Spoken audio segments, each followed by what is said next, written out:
subscribe. Tariq Radio. Like and subscribe. Just happened to say, if all African peoples across the globe united to demand reparations from the West, we could end this empire today. I don't know what the it is with this weird ass obsession that Black Americans have with holding ourselves and the fact that we are descendants of slaves over everybody else, but I just want to remind y'all that there are descendants of slaves, African descendants of slaves, all up and down the Americas, baby.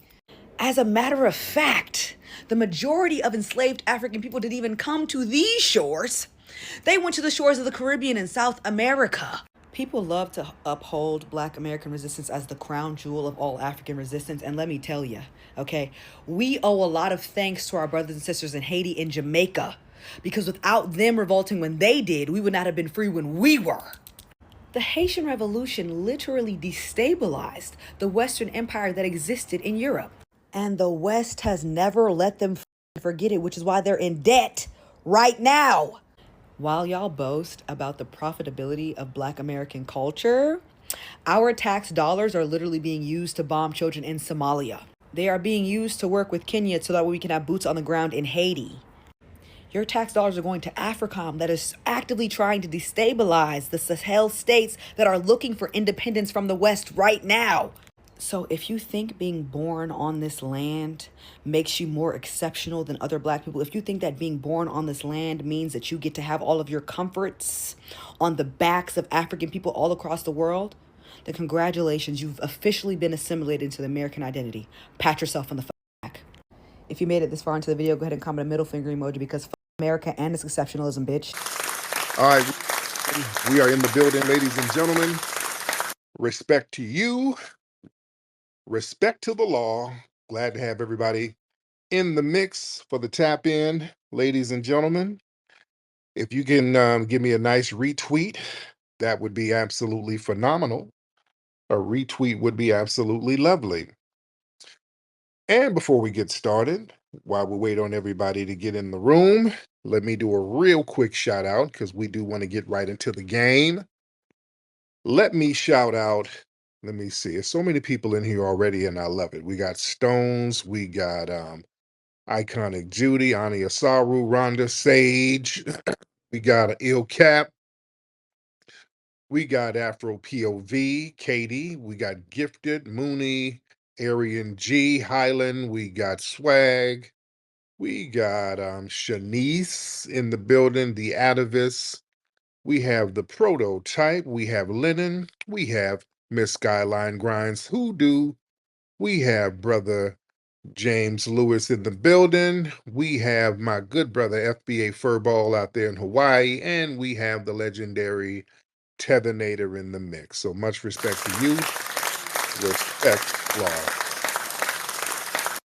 law. And you know what I want to talk about? There's this Democrat shill. She did a video the other day, and her name is Afeni something. I don't know if that's her real name, because she has a picture of Afeni Shakur on her page, but y'all know who I'm talking about if y'all follow me. She's a Democrat shill. She's been around in a couple of years. We've been calling her and her little shenanigans out. She's one of them people who show up to the protests that they would put out. They would push these people out there, stepping over the dead bodies of Black men to push other agendas. We are here stomping for justice, and then they'll have people like her show up talking about Black trans matter and Black immigration matters. So as we know, we are in the middle of a foundational Black American Renaissance right now. This Renaissance is making everybody accountable. This is waking everybody up. It's shaking the table. It is making us and putting us in a position to demand justice. We're getting extremely codified. We're not being generic, boundaryless, borderless, undefined, generic Negroes no more. We are being very specific about who we are, what our lineage is, and what we should get based on the specific harms and injustices done to us. So we are setting the rules and putting the boundaries up as we should have been doing a long time ago. This has made the Democrats crash and burn, and their operatives are kind of crashing out. So now their operatives are going to have to change their tune. So we're seeing it in real time. We're seeing the Democrat operatives try to change the tune now because the renaissance for foundational Black American lineage, it's too powerful, it's too strong, it ain't no going back. Too much momentum behind it. The genie is out of the bottle. You can't put a genie back in the bottle. So now what they're doing, they're trying to be slick with the words. They're trying to be very, very slick and deceptive while still having their anti-FBA resentment on the background. So this chick, this woman, she made a video talking about us descendants of slaves and we Black Americans and us using a lot of French. We, because I guess she don't think that we remember who she is, but she did a video talking about, yes, us who are descendants of slaves. Now, she was being very deceptive because we know she's Jamaican. She's Jamaican and Panamanian. She's a tether. And not because she's Jamaican and Panamanian, she's a tether because she's a foreigner and she does little slick deceptive shit. Okay? So she was up here talking about, yeah, we and us and we over here, we Blacks in America should give thanks to Jamaicans and Haitians because they led revolutions that inspired everybody over here. Pause. See, when they start doing that, I'm telling you, that's Tether 101. That's Tethering 101. And look, I did a movie about the Haitian Revolution. So I know the Haitian Revolution inside out, and I know the ramifications from it. And I give props what props are due, but a lot of these folks try to use this talking point that the Haitian Revolution um, was a great thing for us over here at the time. The reality is it really wasn't. Now, she mentioned in her video that the Haitian Revolution, it destabilized the Western powers in Europe. It shook Europe up a little bit, but the thing is, France had to sell off their piece of the French territory, the Louisiana territory over here. That wasn't a good thing for us because it expanded slavery. The US acquired that territory for $15 million and said, hey, let's get some more plantations popping. You feel me? So that they expanded slavery. They said, hey, let's get some of these Negroes over here. Let's get them over here in Louisiana. Let's get them over here in St. Louis. Let's get them over here in these areas. So it expanded slavery. So we got to be very clear when these people use these deceptive talking points. And also, she was talking about, yeah, if you think being born on this land makes you feel like you're more exceptional than other Blacks, well, you just accepted Americanism and F America. And she does all of that F America and, oh, you shouldn't be patriotic to America. America ain't shit and all that stuff while you're over here. And people have been calling her out. People have been digging up her background. Again, we've known about this woman for a minute. So because people are on her bumper, because we're just not letting the tether class talk all that crazy talk, everybody's getting checked. So she made some other tweets just really crashing out. She's like, F Tariq. You have to throw my name in the mix. F y'all. This is all of you guys, by the way. This is all 43 million of us. F y'all American flag waving, tap dancing, wannabe white supremacist ass niggas. And F any of you bitches that support ICE. So, boy, she's just crashing out. Now remember, this is a Caribbean tether. She has in her, when she's talking, she had a big Jamaican flag in the background.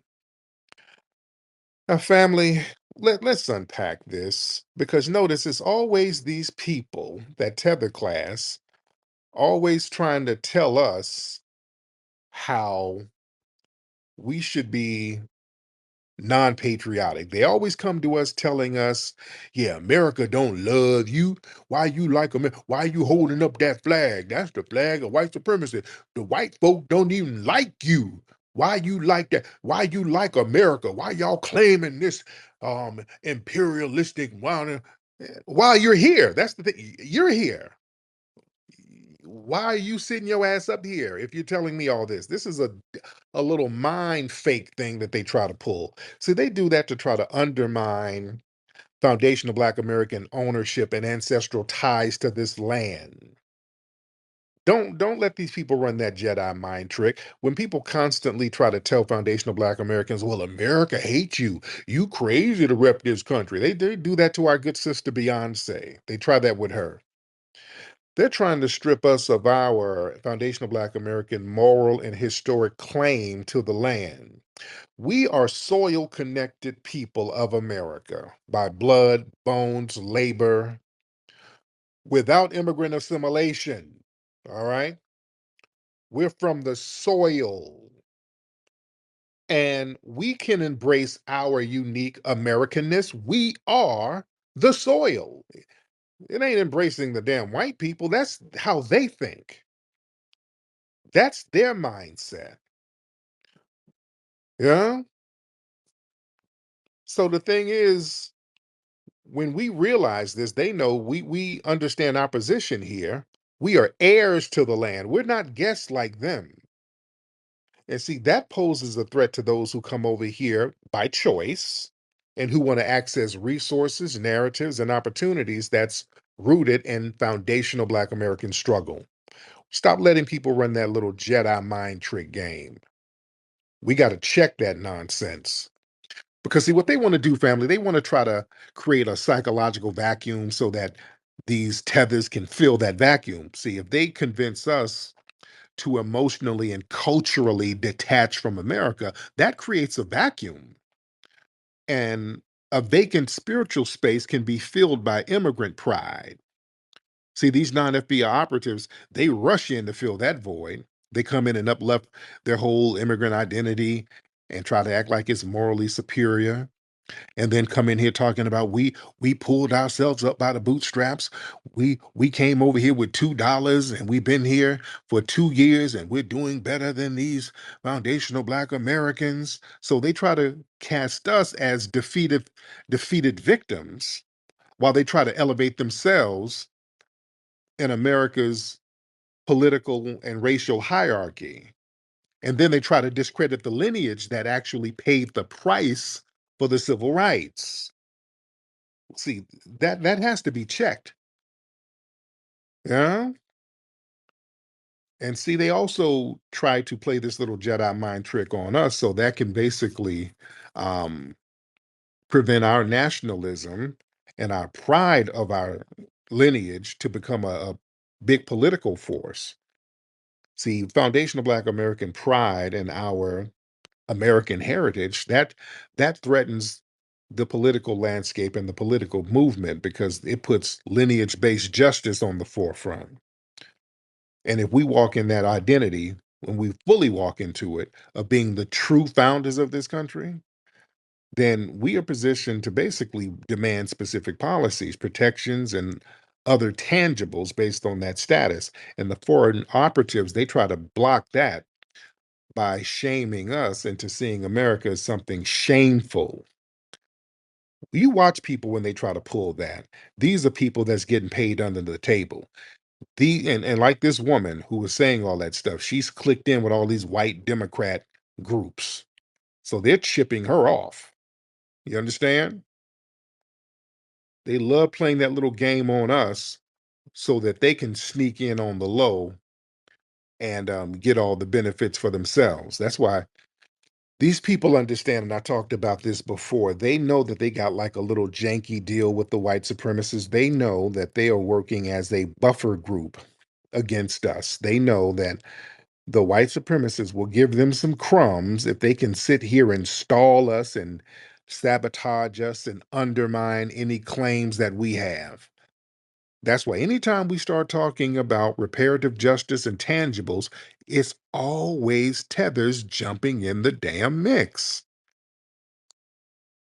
telling us what we should and shouldn't get, coming in trying to waste time, coming in trying to divert and dilute the energy. Y'all notice that every time.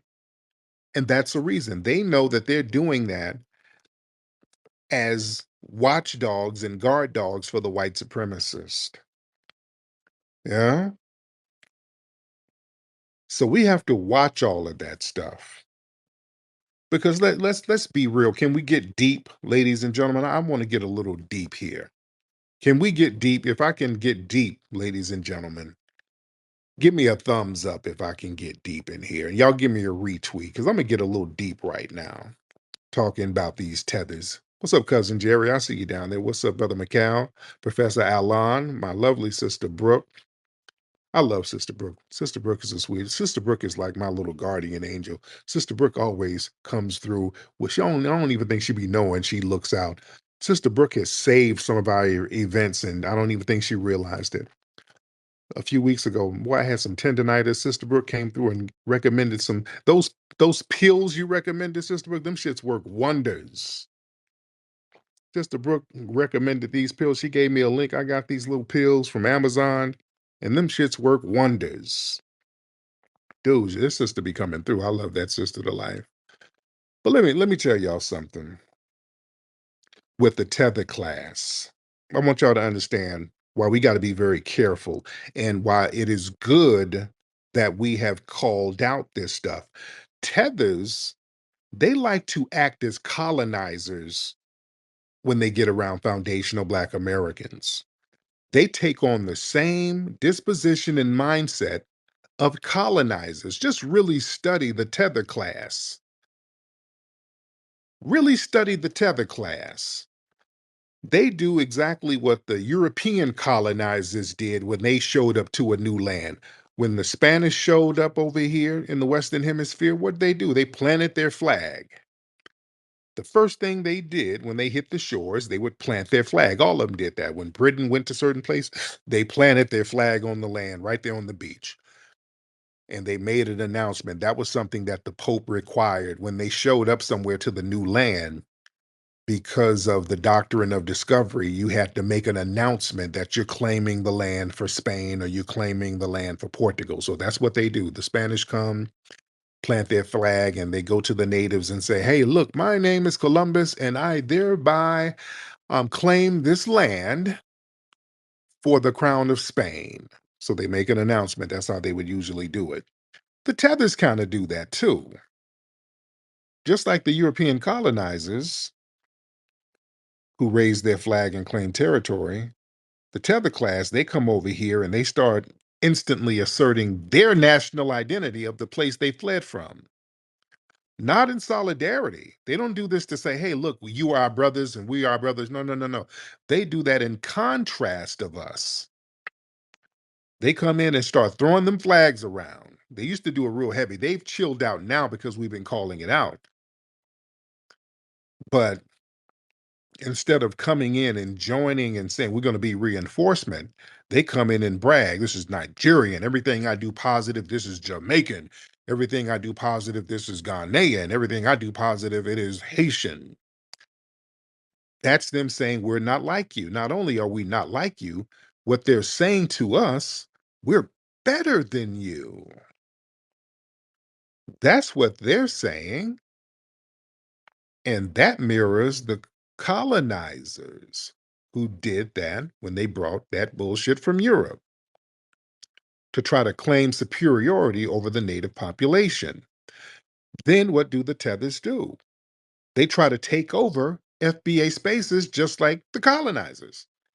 Colonizers don't usually build from scratch. They come in and basically hijack existing infrastructures. See, a lot of the tether class, they come in and insert themselves into movements, organizations, institutions built by foundational Black Americans, our civil rights organizations, diversity initiatives, Black studies departments, media platforms. And then when they get inside, what do? They started to push to reshape the message. They reshape the leadership. They reshape the agenda. And that's usually away from foundational Black American specific concerns. Just like colonizers, they'll take over a native governance and replace it with imported leadership and foreign rule. Same thing. And it should be called out. We're calling this stuff out because just like the European colonizers, see, the tether colonizers, they attempt to do cultural erasure and rebranding. See, a classic tactic of colonization is renaming things. You come in and rename the people, you rename the land, you erase native culture. What do the tether class do to us? They always try to redefine stuff. When we tell them we're foundational Black Americans, what do? That is a hate group. That is a online internet. They always do little things to try to rename and redefine our lineage. That's colonizer shit. You understand? They always trying to remix and redefine what it means to be a Black person in America. Then they start using Pan-African slogans to try to minimize our Black identity, our foundational Black American identity. And then they'll start claiming what we created. Well, hip hop was from the Caribbean. Soul food came from the Yoruba people. Gumbo came from Africa. It is an African word. They come in colonizing. Everything we do and create, they say, well, that's African culture. And you are not FBA, nigga. You are really African. You see, that's a soft conquest. That's not something that is a positive, constructive thing. Because see, we got the Jedi mind trick pulled on us, thinking that if they come over and we just start putting everything in the Africa pot, well, then we're all going to share the benefits. No, no, no. It's been a con game. That's the con game that's been run on us. We think, okay, we need to all get our numbers up and then identify as one big global African. And then everything that we all do, we're all going to get to share. We're going to all benefit as one big African group. Has that been working? Only one side has been benefiting. Everybody comes over here and benefits off everything that we are stomping for, and there is no reciprocal benefits. Let's be real, it's not. There are no reciprocal benefits. We don't get nothing over in Africa. They ain't bringing nothing over here to us. Am I being mean? Am I telling a lie? If I'm telling a lie, somebody please stop me. If I'm saying anything wrong, I would love to be corrected. But the reality is, family, we don't really benefit. Not only do we benefit and others do, we get undermined because what happens is these folks come in, infiltrate the institutions foreign by foundational Black Americans. And then when they start taking over, everything becomes degraded. They infiltrate and then gut everything, and they're no longer useful to us. Right? Look at the organizations that these folks come in and infiltrate. The NAACP, it's a whole bunch of foreigners running that now. How's that working for us? How's the NAACP working for us today? Let's just be real. The Urban League, they done infiltrated that. Nothing. You go to the Urban League, they're talking about immigrants. The Congressional Black Caucus. What have they done? And that's full of non-FBAs now. How's that working for us? They literally don't do anything for us. I mean, nothing, but everything for immigrant groups. Come on now. Look at all the institutions that they become a part of and look what happens. Look at some of the HBCUs now. They're letting these folks, these foreigners, become the presidents of them. And all of a sudden, we get this massive immigrant enrollment. You got Mexicans and all of this stuff all up in the HBCUs now. Just like we talked about that story the other day, somebody got deported or he got put in an immigration detention, and the media tried to be slick. Oh, a Morehouse graduate got detained. Boy, the HBCU community is really up in arms. But they didn't say in the headline that the dude was a goddamn Hispanic. Just say that. Don't run the Jedi mind trick. The dude is Hispanic. You see? But yeah, they get in these organizations and all of a sudden everything becomes degraded because there's another agenda. Look at Essence. That's why everybody's up in arms about Essence. Essence was great. The Essence Festival was great. The Tethers got their hands on it. It immediately started going to hell. So we're not just making stuff up here. That's how colonizers do. That's on brand with colonization. Because see, the colonizers, they always assume a civilizing mission. They always claim they're bringing civilization to the savages. And a lot of the tether class, they have that same mindset. They try to come here and ignore all the savagery that was going on in their homeland and then come over here talking about how bad black people in Chicago is. Just like Bushmeat Barrister, people like that. The Myron Gaines come over here complaining about black culture.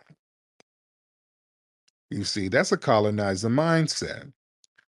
They exploit the resources built by the natives. Colonizers didn't really build new nations. They stole labor, stole land, and stole institutions. And a lot of these groups, they immediately like to tap into the fruit of the foundational Black American struggle. Affirmative action set asides, housing programs, HBCUs, civil rights protection, and then act like they did it on their own. They benefit from the soil that foundational Black Americans watered with our blood, sweat, and tears, and then turn around and criticize the very people that made those benefits possible. That's exploitation. And the kicker is when they get here, just like colonizers, just like the European colonizers, they come over and then they form their own gatekeeping entities. See, the colonial powers, they always appointed certain ethnic groups or tribes to act as middlemen to reinforce colonial order.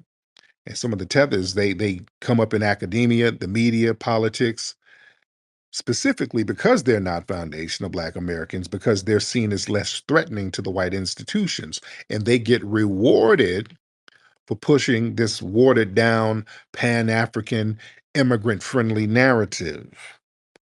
So these people, they gatekeep scholarships, gatekeep media narratives, try to gatekeep movement leadership, and block foundational Black Americans from receiving our due. You see? And then they gaslight resistance and then they demand gratitude. See, colonizers would brutalize the indigenous people and tell them to be grateful for the railroads and the religion and the schools they brought.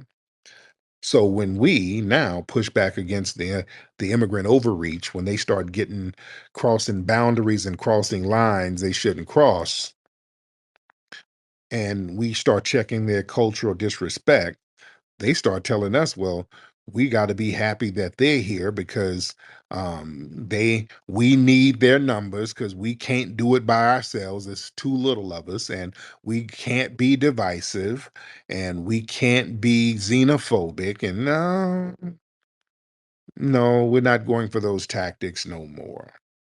We are not doing that. Let me get Professor Allen in the building. Professor Allen in the building. Professor Allen in the building. What's up, brother? Professor Allen, unmute your microphone, sir. Hey, what's going on, Tariq? I just wanted to back you up. You're so true. So much I want to say. I want to first let's go to Haiti when we're during the Haitian Revolution. The issue is the colonizer mindset amongst immigrants.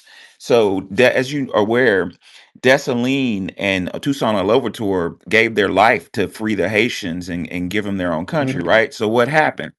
According to Dr. J. Carruthers, page 107 of The Irritated Genie, which I recommend everybody buy, he says the motivation for the murder of Dessalines was doubtlessly complex, as indicated above, since it involved a relatively large number of plotters and followers to carry it Yeah. out. There were two prominent strands involved with the motivation pattern: those who were simply greedy and those who wanted to gobble up as much wealth as possible at the expense of the masses who further wanted to reestablish a semi-slave Mm, system. They wanted to enslave each other. They made a deal with the French to re-enslave. Oh no, I want to be the slave master. And the last thing I wanted to say comes from Dr. Claude Anderson talking about West Africa. He says, having escaped the Portuguese slavery based upon their lighter skin, the Berbers joined the Arabs and became the first modern people to create a continuing commercial demand for a large number of black slaves. Ain't that a mm. mess? The Bu- the Berbers were enslaved. They got out of slavery and said, "Shit, I'm gonna do it Right. better." Yeah. That's what we dealing with, bro. Yes, sir. Man, thank you so much, Professor Allen. I can dig it. I'm on my way. Where you going, Rootwork Jones? There's some musty suckers on the streets. I got to go handle that. I got to split, baby. Can you dig it? When you need to clean the stank off the streets, you don't call your mama, you call Rootwork Jones. Rootwork Jones is a stone cold dude that keeps the stanky suckers shaking in their boots. Listen up, chumps. I'm looking for Dolomus. Can you dig it?